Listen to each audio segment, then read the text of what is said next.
여러분의 검색 엔진 최적화는 오가닉하고 내추럴합니까? 검색 요정입니다. 지난 영상에서 블랙햇 SEO의 개념과 흔히 쓰이는 몇 가지 기법에 대해서 알아봤는데요. 오늘은 이미 공개된 유명한 블랙햇 SEO 사례 3가지를 살펴보겠습니다.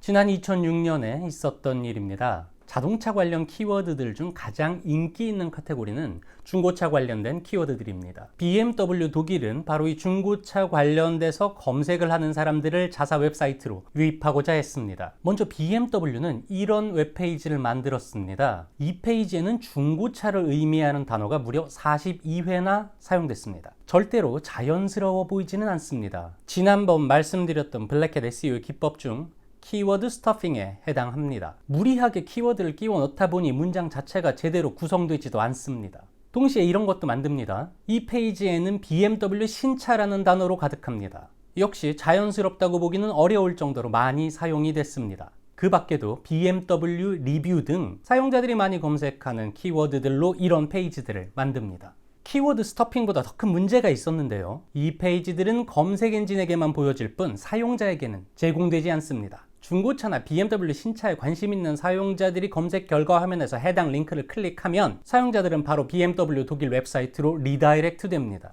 여기에는 앞에 있는 페이지들에서 보여줬던 신차나 중고차 관련 키워드가 하나도 보이질 않습니다.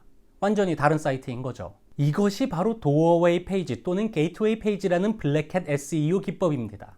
성과는 매우 달콤했습니다. BMW 신차 중고차 관련 키워드 검색에서 BMW 독일 사이트는 1위를 차지합니다. 도어웨이 페이지들이 1위를 차지한 거죠. 하지만 그 달콤함은 매우 짧았고 상상하지도 못한 가혹한 시련이 찾아옵니다. 구글에 의해 블랙햇 SEO가 확인된 후 bmw.de 사이트는 검색 결과 화면에서 완전히 사라집니다.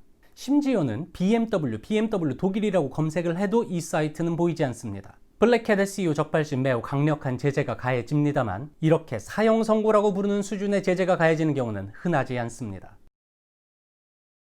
JCPenney는 100년이 넘는 역사를 가진 미국의 대형 백화점 체인입니다. 작년에 파산 신청을 했다가 간신히 벗어난 신세가 되었습니다만 디지털 시대가 되며 JCPenney 역시 웹사이트를 통한 세일즈 확장에 열을 올렸습니다. 이러한 온라인몰의 특성상 유사한 제품을 상당히 많은 온라인 채널들에서 판매를 하게 되고요. 광고 경쟁이 상당히 심합니다. 따라서 자연 검색으로부터의 유입이 사업 효율성에 큰 영향을 미칩니다. 2012년 2월 12일 뉴욕타임스는 한 기사를 게재합니다. JCPenney의 웹사이트가 불과 수개월 만에 일반 키워드에서 롱테일 키워드에 이르는 수많은 쇼핑 관련 키워드에서 검색 결과 상위에 올라 있고요. 이것이 블랙햇 SEO의 결과였다는 충격적인 내용이었습니다. 뉴욕타임스에 따르면 JCPenney는 페이드 링크라는 블랙햇 SEO 기법을 사용했습니다. 웹사이트의 신뢰도를 높이는 방법 중에 하나는 외부로부터 이 사이트로 가는 링크를 많이 만드는 것인데요. JCPenney는 수천 개의 링크를 돈을 주고 만든 것이었습니다. 이 링크들은 절대로 자연스러워 보이지 않았습니다. 이런 사이트들로부터 링크가 오고 있었습니다. 이 사이트들은 정상적으로 운영되는 콘텐츠 사이트가 아니라 오직 링크를 만들기 위해 운영되는 링크팜이었습니다.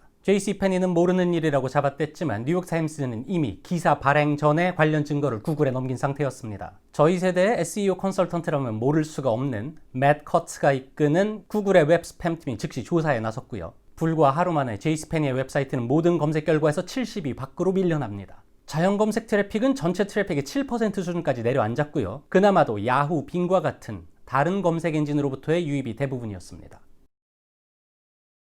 랩지니어스는 노래 가사와 그 의미적인 해석을 크라우드 소싱 방식으로 사용자들이 만드는 웹사이트입니다. 설립 3년차에 무려 1200만 달러의 투자를 유치할 정도로 기술적인 주목과 대중적인 관심을 동시에 받았습니다. BTS의 다이너마이트 페이지를 가지고 서비스를 소개해드리겠습니다. 왼쪽에는 노래 가사가 나오고요. 함의를 알고 싶은 부분을 선택하면 오른쪽과 같이 사용자가 올린 해석이 나옵니다.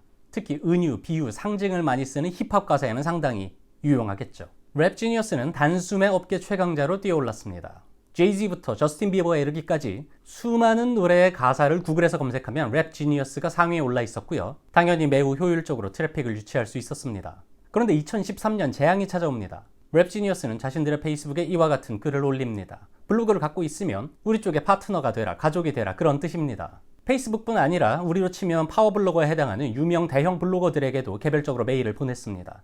여기까지는 별 문제가 없어 보입니다.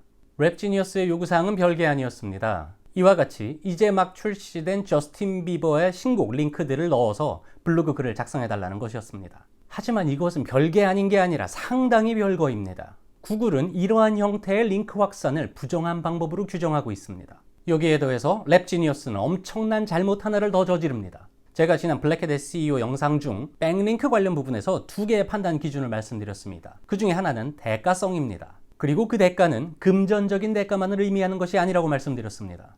랩지니어스는 자신들의 트위터에서 그 블로거들이 작성한 게시물에 링크를 걸어주는 대가를 제공합니다. 블로거들은 백링크를 제공하고요. 랩지니어스는 트래픽을 선물했습니다. 이것이 한 블로거에 의해 폭로되자 랩지니어스는 즉각적으로 부정을 했고요. 다른 경쟁 사이트들도 블랙햇 SEO를 의심해봐야 된다, 조사해봐야 한다는 다소 치사한 입장문을 발표합니다. 하지만 이것은 아무런 도움이 되지 못합니다. 구글의 페널티 이후 랩지니어스는 회사명인 랩지니어스라고 검색을 해도 구글 검색 결과 화면에서 60이 밖으로 밀려나게 됩니다. 발등에 불이 떨어지자 랩지니어스는 부랴부랴 모든 의심과 기술적인 부정한 요소들을 제거하는 노력을 했고요. 동시에 구글과 협상 테이블을 만듭니다. 눈물 나는 똥꼬쇼가 한바탕 벌어지고 약 일주일 후 랩지니어스는 다시 검색 결과 화면에 정상적으로 복귀를 합니다.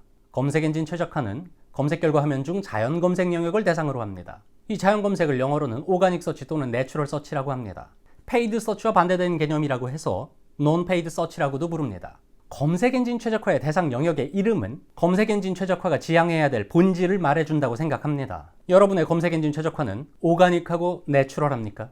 블랙햇 SEO가 적발되고 구글로부터 페널티를 받은 후 어느 웹사이트에 구글 트래픽 변화를 보여드립니다. 여러분의 일이 될 수도 있습니다. 검색요정이었습니다.